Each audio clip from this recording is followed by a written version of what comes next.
अस्सलाम वालेकुम स्टूडेंट्स। अ, जैसा कि सबको पता है कि थर्ड सेमेस्टर बीएसएन के क्लासेस स्टार्ट हो चुकी हैं, तो उनके लिए फार्माकोलॉजी की कोर्स आउटलाइन जो कि यूएचएस की कोर्स आउटलाइन है, उसके अकॉर्डिंगली हम लेक्चर अपलोड करने वाले हैं। आज जो हम फर्स्ट यूनिट है उसका इंट्रोडक्शन टू फार्माकोलॉजी, उसकी लेक्चर को मैं आज डिलीवर कर रहा हूँ आपके साथ, तो आप इसको ज़रूर देखें और अपने कॉन्सेप्ट को क्लियर कीजिएगा। आज के जो हमारे ऑब्जेक्टिव हैं वो हैं, डिस्कस हमने करना है टर्मिनोलॉजीज़ को जो कि रिलेटेड है फार्माकोलॉजी से। Discuss the history of pharmacology briefly, इसमें हमने हिस्ट्री ऑफ फार्माकोलॉजी को डिस्कस करना है। उसके बाद identify the purposes of medication, medication के पर्पसेस क्या हैं हमने उसको आइडेंटिफाई करना है। Identify the sources of medication, medication के सोर्सेज क्या हैं उसको आइडेंटिफाई करेंगे। Discuss the classification of drugs, हम क्लासिफिकेशन की ड्रग्स की क्लासिफिकेशन को डिस्कस करेंगे। डिस्क्राइब करेंगे 3 types of drug supply system. Discuss the drug standards and legislations. उसके बाद हम आइडेंटिफाई करेंगे रिसोर्सेज को, कलेक्ट करेंगे एंड यूटिलाइज करेंगे ड्रग इंफॉर्मेशन को, और हम सीखेंगे कि कैसे हम ड्रग कार्ड प्रिपेयर कर सकते हैं। स्टूडेंट, मैं आपको बताना चाहता हूँ कि ये वही ऑब्जेक्टिव्स हैं जो कि यूएचएस की तरफ से आपकी कोर्स आउटलाइन में फर्स्ट यूनिट में दिए गए हैं। हम वन बाय वन इनको डिस्कस करेंगे, और ये जितना भी डाटा होगा ये रिकमेंडेड बुक से लिया गया है, तो आप इसको ज़रूर देखिएगा और अपने दोस्तों के साथ शेयर करें ताकि वो भी अपने कॉन्सेप्ट को क्लियर करें। सबसे हम फार्माकोलॉजी का इंट्रोडक्शन देखेंगे। Pharmacology, the term pharmacology is derived from the Greek word. बिल्कुल, फार्माकोलॉजी की जो टर्म है, जो वर्ड है, ये ग्रीक वर्ड से ड्राइव किया गया है, और ये 2 वर्ड से मिल के बना है, फार्माकोन एंड लॉगस। फार्माकोन का मतलब है ड्रग और मेडिसन, लॉगस का मतलब है स्टडी या डिस्कोर्स करना। तो इसका जो लिटरली मीनिंग बनता है वो बनता है कि स्टडी ऑफ द मेडिसन और drugs. Pharmacology is defined as the study of the medicine and the drug. Medicine या ड्रग की के मतालिया को हम फार्माकोलॉजी कहते हैं। Pharmacology literally means the study of the drugs. पहले भी हमने डिस्कस कर लिया कि ड्रग्स की स्टडी करना जो है फार्माकोलॉजी कहलाता है। Pharmacology is the branch of medicine, ये मेडिसन की एक ब्रांच है। एंड बायोलॉजी कंसर्न, जो कि इसका बायोलॉजिकल कंसर्न ये है कि इसमें हम स्टडी करते हैं ड्रग्स को और उसके इफेक्ट्स को जो कि लिविंग ऑर्गेनिजम्स पर होता है। आप सिंपल लफ्ज़ों में भी लिख सकते हैं कि फार्माकोलॉजी एक ब्रांच है मेडिसन की और बायोलॉजी की, जिसमें हम स्टडी करते हैं ड्रग्स को और उसके इफेक्ट को लिविंग ऑर्गेनिजम्स के ऊपर। तो ये फार्माकोलॉजी कहलाता है। इसकी 2 मेन ब्रांचेस हैं फार्माकोलॉजी की, फार्माकोकाइनेटिक्स एंड फार्माकोडायनामिक्स। हम वन बाय वन इनको डिस्कस करेंगे कि फार्माकोकाइनेटिक्स क्या है और pharmacodynamics. Branches of pharmacology. Pharmacokinetic is defined as what the body does to the drug. बिल्कुल, फार्माकोकाइनेटिक कहते हैं ये ब्रांच है फार्माकोलॉजी की, जिसमें हम ये जो हमें बताती है कि हमारी बॉडी जो है वो ड्रग के साथ क्या एक्शन करती है, या हमारी बॉडी उस ड्रग के साथ क्या काम करती है, वो फार्माकोकाइनेटिक्स कहलाता है। और इसमें इन्वॉल्व होती हैं 4 प्रॉपर्टीज़, जिसमें absorption, distribution, metabolism and excretion. हम वन बाय वन इनको डिस्कस करेंगे। एग्जाम्पल के तौर पर देखा जाए तो एक ड्रग है chlorpromazine is absorbed faster by the parenteral route. उसने कहा कि जो प्रोमेजीन अब ड्रग है ये अब्जॉर्ब होती है आसानी से और फास्टली आईवी रूट से, और मेटाबलाइज होती है लिवर के अंदर, और एक्सक्रीशन जो इसकी होती है वो 15 to 30 आवर्स के बाद होती है। तो आपने इनको देखना है और समझना है। हम one by one absorption, distribution, metabolism और एक्सक्रीशन को भी डिस्कस करेंगे। 4 pharmacokinetic properties determine the onset, intensity and duration of drug action. बिल्कुल, जैसा कि हमने पहले पढ़ा कि फार्माकोकाइनेटिक की 4 प्रॉपर्टीज़ हैं, जिसमें absorption, distribution, metabolism and elimination आता है। ये डिटरमिन करती हैं किसी भी ड्रग के ऑनसेट को, कि वो कब ऑनसेट ऑफ एक्शन करती है, उसकी इंटेंसिटी क्या है और उसका ड्यूरेशन ऑफ एक्शन क्या है। ये हमें फार्माकोकाइनेटिक्स जो हैं वो एक्सप्लेन करती हैं। अब्जॉर्प्शन क्या है? First, absorption from the site of administration permit entry of the drug directly और इनडायरेक्टली इनटू द प्लाज्मा। बिल्कुल, अब्जॉर्प्शन कहते हैं किसी भी ड्रग का हम टाइम ऑफ एडमिनिस्ट्रेशन से लेकर उसका ब्लड तक या प्लाज्मा तक पहुंच जाने का जो अमल है, इसको अब्जॉर्प्शन कहा जाता है। वो डायरेक्टली भी हो सकता है और इनडायरेक्टली भी। डायरेक्टली अगर देखा जाए तो कोई भी इंजेक्शन जो है, जो जब हम उसे आईवी फॉर्म में लगाते हैं तो वो डायरेक्टली हमारे प्लाज्मा में लगता है, तो ये जो है उसकी प्लाज्मा की अब्जॉर्प्शन कहलाई, वो ड्रग की अब्जॉर्प्शन होगी। लेकिन इनडायरेक्टली जब हम ओरल, सबलिंगुअल या टॉपिकल लेते हैं तो वो एक मैकेनिज्म के ज़रिए, एक पाथवे के ज़रिए गुजर कर हमारी ब्लड स्ट्रीम में जाता है, और वो जो होता है वो अब्जॉर्प्शन कहलाता है। इसलिए अब्जॉर्प्शन को डिफाइन करते वक्त हमेशा याद रखिएगा कि आपने कहना है कि किसी भी ड्रग का उसकी साइट ऑफ एडमिनिस्ट्रेशन से लेकर उसके ब्लड तक पहुंचने का जो अमल है वो अब्जॉर्प्शन कहलाता है। नंबर 2 पे जो है वो distribution. Secondly distribution, the drug may reversibly leave the blood stream and distribute into the interstitial and intracellular fluids. बिल्कुल जैसा कि हमने अब्जॉर्प्शन को डिस्कस किया कि एडमिनिस्ट्रेशन से लेके ब्लड तक पहुंचना जो है अब्जॉर्प्शन है। अब उस ब्लड से, उस ब्लड स्ट्रीम से, प्लाज्मा से उस ड्रग का निकल कर इंटरस्टिशियल स्पेसीज में, इंट्रासेलुलर फ्लूइड्स में चला जाना जो है वो डिस्ट्रीब्यूशन कहलाता है। स्टूडेंट्स हमेशा याद रखिएगा कि जो ब्लड है, जो प्लाज्मा है, जो ब्लड कंपोनेंट है, ये सारे एक्स्ट्रा सेलुलर प्रेजेंट होते हैं। तो आप कह सकते हैं कि एक्स्ट्रा सेलुलर से इंट्रासेलुलर और इंटरस्टिशियल स्पेसीज में ड्रग का डिस्ट्रीब्यूट हो जाना, यानी कि ब्लड स्ट्रीम से निकलकर इंटरस्टिशियल और इंट्रासेलुलर फ्लूइड में जाना जो है वो उस ड्रग का डिस्ट्रीब्यूशन कहलाता है। थर्ड जो पार्ट है वो है metabolism. Metabolism third most important part है। द ड्रग में बी बायोट्रांसफॉर्म्ड। हम स्टूडेंट हमेशा याद रखिएगा कि मेटाबॉलिज्म जो है, इसमें जो ड्रग है वो बायोट्रांसफॉर्म्ड होती है through metabolism by liver and other tissues. Liver से और दूसरे बॉडी के टिश्यूज जो हैं, जो मेटाबॉलिज्म में रोल अदा करते हैं, वो उस ड्रग को बायोट्रांसफॉर्म कर देते हैं ताकि वो आसानी से एलिमिनेशन के पैटर्न में दाखिल हो सके और बॉडी से आसानी से एलिमिनेट हो सके। इसी तरह एलिमिनेशन जो है वो फाइनल एंड लास्ट फार्माकोकाइनेटिक की प्रॉपर्टी है। इसमें क्या होता है कि the drug and its metabolites are eliminated from the body in urine, bile और फीसिस। बिल्कुल इसमें क्या होता है कि जो ड्रग मेटाबॉलिज्म हो जाता है जिस ड्रग का, उसके मेटाबोलाइट्स जो होते हैं वो बॉडी से एलिमिनेट होते हैं थ्रू यूरिन से, बाइल से और फीसिस से। स्टूडेंट्स, इंट्रोडक्शन ऑफ फार्माकोलॉजी में आज मैं आपको इतना ही एक्सप्लेन इन चारों के बारे में करूंगा, लेकिन आने वाले लेक्चर्स में हम इनको 1 बाय 1 डिस्कस करेंगे और इनके फैक्टर्स को देखेंगे। आपकी कोर्स आउटलाइन के मुताबिक जो नेक्स्ट टॉपिक है वो है टर्मिनोलॉजीज बी और pharmacodynamics. Pharmacodynamics is defined as what the drug does to the body. बिल्कुल फार्माकोकाइनेटिक में ये था कि what the body does with the drug, कि हमारी बॉडी उस ड्रग के साथ क्या करती है। लेकिन फार्माकोडायनामिक्स में हमेशा याद रखिएगा कि हमारा जो हम ड्रग लेते हैं वो हमारी बॉडी के साथ क्या एक्शन करती है, वो फार्माकोडायनामिक्स कहलाता है।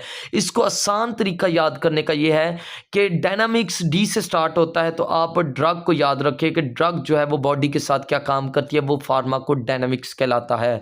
और याद रखिएगा, it examine the biological and therapeutic effect of the drug. बिल्कुल फार्माकोडायनामिक्स में हम ड्रग जो एग्जामिन करते हैं वो उस ड्रग के थेरेप्यूटिक यूजेस को, उसके मैकेनिज्म ऑफ एक्शन को देखते हैं, जबकि फार्माकोकाइनेटिक में हम उसके एब्जॉर्प्शन, डिस्ट्रीब्यूशन, मेटाबॉलिज्म और एलिमिनेशन को देखते थे। तो मैकेनिज्म ऑफ एक्शन या वो ड्रग जो हमारी बॉडी के साथ काम करेगी, जब हम उसको स्टडी करेंगे तो वो फार्माकोडायनामिक्स कहलाएगा। एग्जाम्पल के तौर पर देखा जाए तो क्यूरेर जो है ये न्यूरोमस्कुलर ब्लॉकर की एक क्लास है। ये बताते हैं कि जो नॉन डिपोलराइजिंग ब्लॉकर हैं ये कॉज करते हैं मसल वीकनेस को, स्केलेटल मसल पैरालिसिस को। बेसिकली ये बताना चाह रहे हैं कि ये ड्रग्स जो हैं ये बॉडी के अंदर क्या काम कर रही है, मसल वीकनेस कॉज करती है और स्केलेटल मसल पैरालिसिस। तो इस तरह ये फार्माकोडायनामिक्स कहलाता है। स्टूडेंट्स, जो इंपॉर्टेंट टर्मिनोलॉजीज हैं आपकी कोर्स आउटलाइन के अकॉर्डिंगली, उसमें फार्माकोलॉजी है, फार्माकोकाइनेटिक है, फार्माकोडायनामिक्स है, ड्रग हाफ लाइफ है, बायो अवेलेबिलिटी है, एगोनिस्ट है, इंटेगोनिस्ट है, थेरेप्यूटिक इंडेक्स है, फर्स्ट पास मेटाबॉलिज्म है, प्रो ड्रग है, क्लियरेंस है, वॉल्यूम ऑफ डिस्ट्रीब्यूशन है, ड्रग पोटेंसी, ड्रग एफिकेसी और सो ऑन। आप देख सकते हैं हम 1 बाय 1 इनको डिस्कस करेंगे। फार्माकोलॉजी ऑलरेडी हमने डिस्कस कर लिया, फार्माकोकाइनेटिक्स भी हमने डिस्कस कर लिया है एंड फार्माकोडायनामिक्स भी। अब हम देखते हैं drug half life. Drug half-life definition: the time it takes for the concentration of a drug in the blood to reduce by 50%. बिल्कुल, ड्रग हाफ लाइफ जैसा कि नाम से इंडिकेट होता है कि हाफ लाइफ किसी भी ड्रग की आधी जिंदगी या आधा रह जाना। तो ये डेफिनेशन हमें बताती है, ये एक्सप्लेन करती है कि वो टाइम ड्यूरेशन जिसमें एक ड्रग जो ब्लड के अंदर है वो 50% रह जाए, आधी रह जाए, वो टाइम ड्यूरेशन उस ड्रग की हाफ लाइफ कहलाता है। It determine how often a drug should be given, और हाफ लाइफ जो होती है वो डिटरमन करती है कि आपने नेक्स्ट डोज जो है वो कब देनी है, या ड्रग शुड बी गिवन, आपने कब ड्रग देनी चाहिए आपको। और इस तरह भी आप इसकी एग्जांपल ले सकते हैं कि अगर फॉर एग्जांपल आपने एक पैरासीटामोल जो है वो पेशेंट को दी है और उसकी हाफ लाइफ 2 to 3 आवर है, तो ये डिटरमन करेगी कि आपने अगली डोज जो वो देनी है वो कब देनी है। तो अगर किसी इंडिविजुअल को, आप याद रखिएगा, अगर किसी इंडिविजुअल में कोई ड्रग की हाफ लाइफ, फॉर एग्जांपल एक ड्रग है पैरासीटामोल, उसकी हाफ लाइफ 2 to 3 आवर है, तो इसका मतलब है कि वो ड्रग बॉडी से क्लियर जो होगी वो नेक्स्ट 4 to 6 आवर में होगी। तो आप जो नेक्स्ट डोज देंगे वो आप उसको 4 to 6 आवर के बाद देंगे। तो हाफ लाइफ जो है वो डिटरमन करती है कि ड्रग शुड बी गिवन, कि कब आपने ड्रग की नेक्स्ट डोज पेशेंट को देनी है।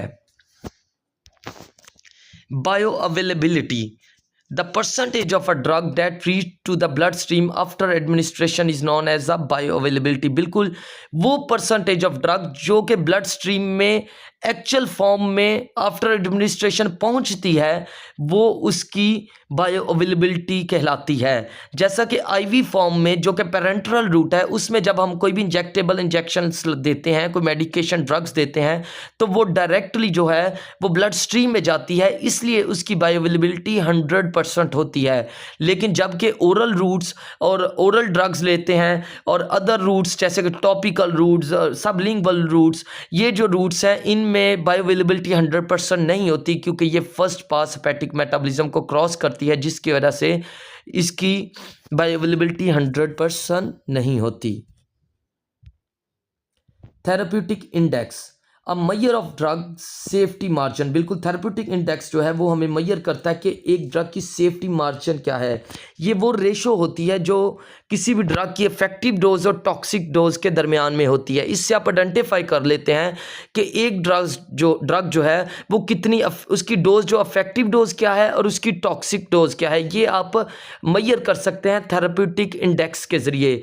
फॉर एग्जांपल वॉरफ्रीन जो है उसकी थेरेप्यूटिक इंडेक्स लो है। इसका मतलब है कि अगर आप उसकी डोजेज में स्मॉल अमाउंट में भी चेंजेस करेंगे तो वो ड्रग टॉक्सिक भी हो सकती है और इफेक्टिव डोज से भी लो हो सकती है। फॉर एग्जांपल के तौर पर आप कह सकते हैं कि वॉरफ्रीन की एक डोज है, एग्जांपल दे रहा हूँ, समझिएगा, 2 mg डोज है उसकी इफेक्टिव डोज वॉरफ्रीन की। अगर आप उससे 1.9 देंगे, अगर उससे कम देंगे तो वो क्या होगा, वो इफेक्टिव डोज नहीं रहेगी। एक स्मॉल मार्जिन जो है, स्मॉल डोज डिफरेंस जो है, या आप कह सकते हैं कि स्मॉल डोज चेंजेस जो है वो उस ड्रग में चेंजेस लेकर आ सकता है, उसके इफेक्टिव डोज में और टॉक्सिक डोज में। एग्जांपल के तौर पर बताया गया कि warfarin has a low therapeutic index, कि वॉरफ्रीन जो है उसका थेरेप्यूटिक इंडेक्स लो है, जिसकी वजह से अगर स्मॉल डोजेज चेंजेस भी हम करेंगे तो ये कॉज कर सकता है टॉक्सिसिटी को। इसी तरह वो ड्रग्स जिनकी थेरेप्यूटिक इंडेक्स हाई होता है उनमें अगर आप चेंजेस भी करें तो इतने टॉक्सिसिटी और इफेक्टिव डोज में डिफरेंस नहीं आता। First pass metabolism, first pass metabolism कहते हैं the breakdown of drug in liver before it reach to the blood stream reducing it bioavailability. बिल्कुल, ऐसी ड्रग्स जो कि आईवी रूट से ना दी जाएं और अदर रूट से दी जाएं तो वो ब्लड स्ट्रीम में पहुंचने से पहले लीवर में मेटाबलाइज होती हैं, जिसकी वजह से उनकी बायोअवेलेबिलिटी जो है वो डिक्रीज़ हो जाती है। फॉर एग्जांपल के तौर पर प्रोपेनोलोल जो है, जब वो एक्सटेंसिवली फर्स्ट पास मेटाबॉलिज्म से गुजरती है तो उसकी बायोअवेलेबिलिटी लो हो जाती है। मैंने स्टूडेंट पहले भी आपको बताया कि आईवी वह एक रूट है, ओनली वन रूट है जिसमें से बायोअवेलेबिलिटी 100% होती है, लेकिन जितने भी अदर रूट्स हैं वो फर्स्ट पास मेटाबॉलिज्म में से गुजरती हैं ड्रग्स, जिसकी वजह से उनकी बायोअवेलेबिलिटी कम हो जाती है। Prodrug, a drug that is inactive in its original form but gets converted into an active form in the body. बिल्कुल, प्रोड्रग वो ड्रग्स होती हैं जो कि इनएक्टिव फॉर्म में होती हैं अपनी ओरिजिनल फॉर्म में, लेकिन जब वो हमारी बॉडी में जाती हैं तो इंजामेटिक एक्टिवेशन की वजह से, मैकेनिज्म ऑफ एक्शन की वजह से, कुछ एंजाइम जो है एक्ट करते हैं जिसकी वजह से वो कन्वर्ट हो जाती हैं एक्टिव फॉर्म में, और वो एक्टिव फॉर्म होने के बाद हमारी बॉडी में एक्शन को परफॉर्म करती हैं। इसकी एग्जांपल में एनालाप्रिल दी गई है जो कि एस इनहिबिटर एक ड्रग है। जब हम लेते हैं तो वो ड्रग जो होती है वो इनएक्टिव फॉर्म में होती है, लेकिन हमारी बॉडी में जाने के बाद वो एनालाप्रिलेट एक्टिव फॉर्म में कन्वर्ट हो जाती है और वो हमारे ब्लड प्रेशर को कंट्रोल करती है। स्टूडेंट याद रखिएगा, अगर ये एनालाप्रिल इनएक्टिव फॉर्म में ही हमारी बॉडी में रहेगी तो ये ब्लड प्रेशर को कंट्रोल नहीं करेगी, क्योंकि ये इनएक्टिव फॉर्म में है, ये प्रो ड्रग है। लेकिन जब ये एक्टिव फॉर्म में यानी कि एनालाप्रिलेट में कन्वर्ट होती है तो फिर ये हमारी बॉडी में ब्लड प्रेशर को कंट्रोल करती है। Clearance, the rate at which a drug is removed from the bloodstream by the liver or a kidney। बिल्कुल, उस वो क्लियरेंस वो रेट है जिसकी बेस पर हमारी जो ड्रग हमने ली थी हमारी ब्लड स्ट्रीम से रिमूव होती है लीवर और किडनी के ज़रिए, वो उस ड्रग की क्लियरेंस कहलाती है। जैसे कि क्रेटिनिन क्लियरेंस है is use to measure the kidney function in drug elimination. बिल्कुल, क्रेटिनिन क्लियरेंस जो है वो हम यूज़ करते हैं मेजर करने के लिए किडनी के फंक्शन को, कि वो कितने अच्छे तरीके से ड्रग को एलिमिनेट कर सकती है। Volume of distribution, the distribution of drug between blood and tissue indicate how well it spread in the body. बिल्कुल, वॉल्यूम ऑफ डिस्ट्रीब्यूशन जो है ये एक्सप्लेन करता है, ये रिलेशनशिप बताता है कि ब्लड और टिश्यू के दरमियान में जो ड्रग डिस्ट्रीब्यूट हो रही है वो कितने अच्छे तरीके से बॉडी में पहुंच रही है। The distribution of drug between blood and tissue, बिल्कुल वो ड्रग जो आपने ली है वो डिस्ट्रीब्यूट हो रही है ब्लड और टिश्यू के दरमियान में, और वो इंडिकेट करती है कि how well it spread in the body, और वो हमें बताती है कि कितने अच्छे तरीके से वो ड्रग जो आपने ली है वो बॉडी के अंदर स्प्रेड हो रही है। ये वॉल्यूम ऑफ डिस्ट्रीब्यूशन कहलाता है। एग्जाम्पल के तौर पर लिपिड सॉल्युबल ड्रग्स जो होती हैं जैसा कि डायज़ेपाम है, इनकी हाई वॉल्यूम ऑफ डिस्ट्रीब्यूशन होती है और ये बड़ी आसानी से फास्टली जो है वो ब्लड और टिश्यू के दरमियान में स्प्रेड हो जाती हैं, डिस्ट्रीब्यूट हो जाती है, जिससे हमें पता चलता है कि लिपिड सॉल्युबल ड्रग्स जो हैं वो बॉडी के अंदर रैपिडली डिस्ट्रीब्यूट और स्प्रेड होती हैं। Drug potency versus drug efficacy. Student, potency कहते हैं the amount of drug needed to produce an effect. बिल्कुल, पोटेंसी कहते हैं वो अमाउंट ऑफ ड्रग को जो कि इफेक्ट को प्रोड्यूस करती है, और जितने the amount of a drug needed to produce an effect, बिल्कुल वो अमाउंट ऑफ ड्रग जो हमें अपने इफेक्ट को प्रोड्यूस करने के लिए ज़रूरत होती है वो उस ड्रग की पोटेंसी कहलाता है। और एफिकेसी कहते हैं effectiveness, the maximum effect a drug can produce regardless of dose. बिल्कुल, एफिकेसी कहते हैं कि वो ड्रग जो आपने ली वो कितना मैक्सिमम इफेक्ट अपना प्रोड्यूस करती है, वो उस ड्रग की एफिकेसी कहलाता है। एग्जाम्पल के तौर पर अगर देखें तो आपको ज़्यादा अच्छे से समझ आएगी कि फेंटानिल जो है ये भी एक ओपियोइड है जो कि मोर पोटेंट है देन मॉर्फिन। मॉर्फिन भी एक ओपियोइड है और फेंटानिल भी, दोनों जो है पेन किलर के तौर पर यूज़ होते हैं। उसने बोला कि फेंटानिल जो है वो मोर पोटेंट है, इसकी अमाउंट हमें ज़्यादा चाहिए होती है, लेकिन मॉर्फिन जो है वो लो डोज में भी अपना इफेक्ट शो कर देती है। इसी तरह एस्प्रिन और मॉर्फिन जो है, एस्प्रिन एनसेड्स है non steroidal anti inflammatory drugs की क्लास में से बिलोंग करता है, और मॉर्फिन जो है जो मैंने पहले भी आपको बताया कि ये एक ओपियोइड है। ये दोनों जो हैं वो पेन रिलीफ के तौर पर काम करती हैं, लेकिन morphine has a higher efficacy. Morphine जो है वो अपना मैक्सिमम इफेक्ट जो है वो प्रोड्यूस करती है पेन को रिड्यूस करने के लिए एज़ कम्पेयर टू एस्प्रिन। इसलिए पोटेंसी कहते हैं उस अमाउंट को जो अपना इफेक्ट प्रोड्यूस करने के लिए या जो रिक्वायर होती है अमाउंट अपने इफेक्ट को प्रोड्यूस करने के लिए, लेकिन एफिकेसी कहते हैं कि उस ड्रग से जो मैक्सिमम इफेक्ट आपका प्रोड्यूस होगा वो उस ड्रग की एफिकेसी कहलाएगा। Drug tolerance, a reduced response to a drug over a time requiring a higher dose for the same effect। बिल्कुल, ड्रग टॉलरेंस कहते हैं कि ये बॉडी का रिस्पॉन्स होता है या ड्रग का रिस्पॉन्स होता है जो वक्त के साथ डिक्रीज़ हो जाता है। जब आपको वही सेम इफेक्ट हासिल करना होता है तो आप उसकी डोज को बढ़ा कर लेते हैं। एग्जाम्पल के तौर पर ऑपियोइड tolerance occur when the repeated morphine use reduce it's pain relieving effect. बिल्कुल ऑपियोइड टॉलरेंस लोगों में डेवलप हो जाती है जब वो मॉर्फिन या कोई भी ऑपियोइड्स जो है वो ज़्यादा टाइम के लिए लेते हैं, तो उसकी वजह से उनकी बॉडी में उसकी टॉलरेंस डेवलप हो जाती है और नेक्स्ट जब उनको अपनी पेन को रिलीव करना होता है तो वो अपनी डोज को बढ़ाकर सेम इफेक्ट को हासिल करते हैं। ये ड्रग टॉलरेंस कहलाता है। Drug dependence a condition where a person rely on a drug physical और साइकोलॉजिकली। बिल्कुल स्टूडेंट्स मैं आपको बताना चाहता हूँ कि ड्रग डिपेंडेंसी जो है ये बेसिकली हमें बताती है कि जो पर्सन वो ड्रग ले रहा होता है वो उस पर फिजिकली और साइकोलॉजिकली डिपेंडेंट हो जाए, वो उस ड्रग की ड्रग डिपेंडेंसी कहलाता है। जैसा कि कुछ लोगों में एडिक्शन कॉज हो जाती है किसी भी ड्रग की, तो वो बेसिकली फिजियोलॉजिकली और साइकोलॉजिकली उसको उस ड्रग पर डिपेंडेंट होते हैं। Benzodiazepine can cause a physical dependence. बिल्कुल बेंजोडायज़ेपिन जो है ये एक ड्रग की क्लास है जिसमें जो स्पेसिफिक ड्रग बताई गई है उसमें डायज़ेपाम है, ये लोगों में फिजिकल डिपेंडेंसी कॉज करता है। जब इनको ये ड्रग नहीं मिलती तो इनमें विदड्रॉ सिम्टम्स आना शुरू हो जाते हैं, फिजियोलॉजिकल सिम्टम्स आना शुरू हो जाते हैं, और जब इनको वो ड्रग दी जाती है तो इनमें वो ड्रग की डिपेंडेंसी कम होती है, यानी कि वो अपना फिजिकली रिलाई करते हैं उस ड्रग पर।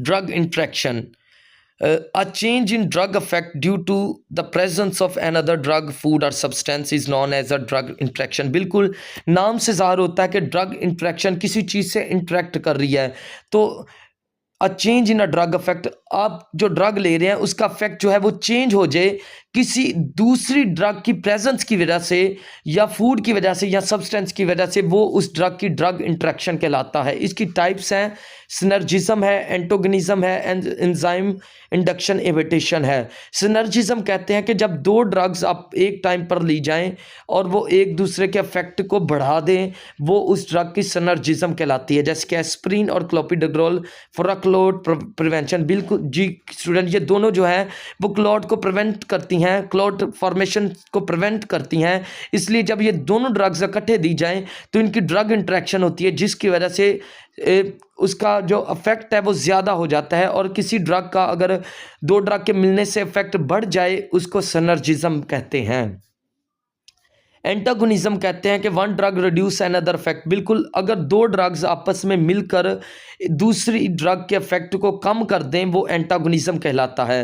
Enzyme induction inhibition, some drugs speeds up और स्लो डाउन मेटाबॉलिज्म। बिल्कुल कुछ ड्रग्स होती हैं जो मेटाबॉलिज्म के प्रोसेस को स्लो कर देती हैं या बढ़ा देती हैं, जिनमें रिफेम्पिन जो है वो इंड्यूस करती है लिवर एंजाइम को और रिड्यूस कर देती हैं ओरल कॉन्ट्रासेप्टिव इफेक्टिवनेस को। बिल्कुल अगर कोई इंडिविजुअल रिफेम्पिन मेडिकेशन ले रहा हो तो उसके जो एंजाइम है लिवर के अंदर वो कॉन्ट्रासेप्टिव ड्रग्स जो ओरल लेते हैं इफेक्टिवनेस को डिक्रीज कर देते हैं। तो स्टूडेंट ये ड्रग इंट्रैक्शन कहलाती है। जी स्टूडेंट, एक बहुत ही इंटरचेंजेबली यूज़ होने वाली टर्म है side effect and adverse effect. मैं आपको बताना चाहता हूं कि ये दोनों डिफरेंट हैं। साइड इफ़ेक्ट और एडवर्स इफेक्ट में डिफरेंस जो है ये अक्सर पूछा जाता है। तो साइड इफ़ेक्ट जो है अ प्रेडिक्टेबल माइनर और often tolerable effects that occur at therapeutic doses. बिल्कुल साइड इफेक्ट कहते हैं किसी भी ड्रग के प्रेडिक्टेबल इफेक्ट्स को, जो आपको पता हो कि इस ड्रग से ये इफेक्ट्स हो सकते हैं और वो टॉलरेबल हों। लेकिन एडवर्स ड्रग रिएक्शंस वो इफेक्ट्स होते हैं जो कि अनअटेंडेड हो, हार्मफुल रिएक्शंस होते हैं और ये प्रेडिक्टेबल नहीं होते। और याद रखिएगा ये स्वेयर होते हैं और इनमें जो हमें मेडिकल इंटरवेंशन रिक्वायर होती हैं, लेकिन जो साइड इफ़ेक्ट्स होते हैं इनमें मेडिकल इंटरवेंशन की रिक्वायरमेंट नहीं होती, बल्कि आप जब इसमें हमें डिसकंटिन्यू करने की भी मेडिकेशन को ज़रूरत नहीं होती, क्योंकि वो प्रेडिक्टेबल हैं और वो उससे होने ही होते हैं। इसी तरह प्रेडिक्टेबिलिटी अगर देखें साइड इफ़ेक्ट की, तो ये प्रेडिक्टेबल होते हैं और एडवर्स इफेक्ट नॉन प्रेडिक्टेबल होते हैं, इसलिए इनको इडियोसेंक्रेटिक या एलर्जिक इन नेचर भी कहा जाता है। Mechanism due to the drug non pharmacological effect on different organ system. बिल्कुल इसका मैकेनिज्म नॉन होता है, हमें पता होता है कि इसकी वजह से प्रेडिक्टेबल एडवर्स इफेक्ट डेवलप हो सकते हैं, लेकिन जो साइड इफेक्ट्स हो सकते हैं, जो एडवर्स इफेक्ट होते हैं वो इम्यून रिस्पॉन्स होता है और वो लाइफ थ्रेटनिंग भी होता है। एग्जाम्पल के तौर पर देखा जाए तो साइड इफ़ेक्ट में ड्रोजीनस, एंटीहिस्टामिनिक इफेक्ट आते हैं। जैसे कि कोई एंटीहिस्टामिन ड्रग ले, वो हमें ड्रोजीनस कॉज करती है, तो हमें ये प्रिडिक्टेबल है कि कोई भी इंडिविजुअल जब एंटीहिस्टामिन लेगा तो वो उसकी वजह से ड्रोजीनस उसको होगा, तो ये साइड इफ़ेक्ट होगा। लेकिन अगर कोई इंडिविजुअल पेनिसिलिन लेता है और उससे उससे एनाफ्लेक्टिक शॉक में चला जाता है, या पैरासीटामोल लेता है, उसके ओवरडोज से वो एनाफ्लेक्टिक शॉक में चला जाता है, जो कि प्रेडिक्टेबल नहीं है, तो वो उसका एडवर्स इफेक्ट कहलाएगा। ट्रेटोजेनिसिटी, the ability of the drug to cause birth defect if taken during pregnancy is called teratogenicity। बिल्कुल स्टूडेंट्स, ये बहुत इंपॉर्टेंट टर्मिनोलॉजीज हैं जो हमने डिस्कस की हैं और कर रहे हैं कि किसी भी ड्रग की ये एबिलिटी कि वो बर्थ डिफेक्ट कॉज कर दे प्रेगनेंसी के अंदर, वो ट्रेटोजेनिसिटी या ट्रेटोजेनिक ड्रग्स कहलाती हैं। ऐसी ड्रग्स जो हैं वो अवॉइड करनी चाहिए प्रेगनेंसी के अंदर। Thalidomide causing limb deformity in babies when taken by the pregnant women. बिल्कुल, थैलिडोमाइड जो है ये एक ड्रग है जो कि हमें नहीं लेनी चाहिए प्रेगनेंसी के अंदर, क्योंकि ये लिम्ब डिफॉर्मिटी कॉज करती है। जो बेबी होते हैं उनमें लिम्ब की डिफॉर्मिटी कॉज करती है जो प्रेग्नेंट वुमेन्स लेती हैं। इसलिए हमेशा याद रखिएगा, FDA से अप्रूव्ड और ट्रेटोजेनिसिटी इसी को कहते हैं कि वो ड्रग जो कि बर्थ डिफेक्ट कॉज करती हैं। तो हमें FDA से अप्रूव्ड ड्रग्स लेनी चाहिए जो कि बर्थ डिफेक्ट या कोई भी ट्रेटोजेनिक इफेक्ट कॉज ना करें। Black box warning, the strongest safety warning issued by regulatory agencies. Black box warning ये एक सेफ्टी वार्निंग्स होती हैं जो कि रेगुलेटरी एजेंसीज जैसे कि FDA होती है, ये हमें देती है कि कौन सी ड्रग सेफ़ है और कौन सी विद स्फीयर रिस्क है। तो इसलिए हमें पता होना चाहिए कि ब्लैक बॉक्स वार्निंग क्या होता है। ये बेसिकली स्ट्रॉन्गेस्ट सेफ्टी वार्निंग होती है जो कि इशू होती हैं by regulatory agencies for drug with sphere risk. ऐसी ड्रग्स जो कि स्फीयर रिस्क होती हैं उनके लिए होती है। जैसे कि क्लोज़िपाइन जो है has a black box warning for a severe granulocytosis. बिल्कुल हमें पता है कि क्लोज़िपाइन जो है ये FDA एजेंसीज जो हैं उन्होंने ब्लैक बॉक्स वार्निंग की है कि इनकी वजह से एक ग्रेनुलोसाइटोसिस हो सकता है, यानी कि ब्लड WBC काउंट लो हो सकते हैं। इसलिए इन ड्रग्स को ब्लैक बॉक्स वार्निंग ड्रग्स भी कहा जाता है। जी student, up regulation and down regulation, ये बहुत ही इंपॉर्टेंट टर्मिनोलॉजी है। Up regulation, increase in receptor number when drug stimulation is low. बिल्कुल, अगर कोई ड्रग जो है हम उसको उसकी स्टिमुलेशन को कम कर दें, जहां हम कोई ऐसी ड्रग जो हम स्टिमुलेशन उसकी लो कर दें, यानी कि वो ड्रग जो रिसेप्टर पर हम उसकी स्टिमुलेशन लो कर दें, तो हमारी बॉडी के अंदर अप रेगुलेशन होना शुरू हो जाएगी। वो रिसेप्टर जो हैं वो बढ़ना शुरू हो जाएंगे। For example, prolong beta blocker use increase beta receptor numbers. बिल्कुल, अगर हम प्रोलॉन्ग बीटा ब्लॉकर का यूज़ करेंगे तो नंबर ऑफ बीटा रिसेप्टर्स जो हैं वो इंक्रीज हो जाते हैं। डाउन रेगुलेशन कहते हैं decrease in receptor number due to overstimulation. बिल्कुल, अगर हम एक ड्रग देते हैं जिसकी वजह से कोई रिसेप्टर जो है वो ओवर स्टिमुलेट करता है, तो उस ड्रग की वजह से जो उसके रिसेप्टर हैं उनके नंबर डिक्रीज हो जाएंगे। एग्जाम्पल के तौर पर, chronic use of opioids lead to mu receptor over down regulation. बिल्कुल, इसके एग्जाम्पल में ऑपियोइड्स जो हैं वो जब हम ज़्यादा देर के लिए क्रॉनिकली यूज़ करेंगे तो जो म्यू रिसेप्टर जो कि ऑपियोइड रिसेप्टर है उनकी डाउन रेगुलेशन होना शुरू जी वो डिक्रीज नंबर में जाना शुरू हो जाएंगे, क्योंकि उनमें टॉलरेंस डेवलप होना शुरू हो जाती है। जी स्टूडेंट्स, आज तक के लिए इतना ही। नेक्स्ट लेक्चर आपका आपकी कोर्स आउटलाइन के अकॉर्डिंगली हम अपलोड कर देंगे। आप ज़रूर उसको देखिएगा और अपने कॉन्सेप्ट को क्लियर कीजिएगा। और जो चीज़ें आप यहाँ से सीखते हैं, तो आपसे रिक्वेस्ट है कि आप हमारे चैनल को सब्सक्राइब करें, लाइक करें, बेल आइकन के बटन को प्रेस करें, ताकि आने वाली तमाम वीडियोज़ जो हैं वो आप तक जल्द पहुँच सके और आप अपने थर्ड सेमेस्टर की जो तैयारी है फार्माकोलॉजी की वो अच्छे से कर सके। इसी तरह हम पैथोफिजियोलॉजी के भी लेक्चर्स को अपलोड करेंगे, हेल्थ असेसमेंट के भी और बाकी सब्जेक्ट्स के भी। तो ये तमाम जो भी कंटेंट आपको दिया गया है ये स्टैंडर्डाइज्ड कैटसन और लिपनकॉर्ट से लिया गया है, तो आप इसको ज़रूर देखिएगा। ताकि आपके कॉन्सेप्ट क्लियर हो सकें। और आप सबका बहुत शुक्रिया जो आप हमें सपोर्ट करते हैं, आपकी इस पॉजिटिव मोटिवेशन के लिए आपके शुक्रगुजार हैं। और आप दूसरे स्टूडेंट्स तक शेयर करें ताकि वो भी इस चैनल को सब्सक्राइब करें और वीडियो को एंड तक ज़रूर देखा करें ताकि हम आप तक मोटिवेट होकर मज़ीद वीडियो बना सकें। शुक्रिया। God bless you.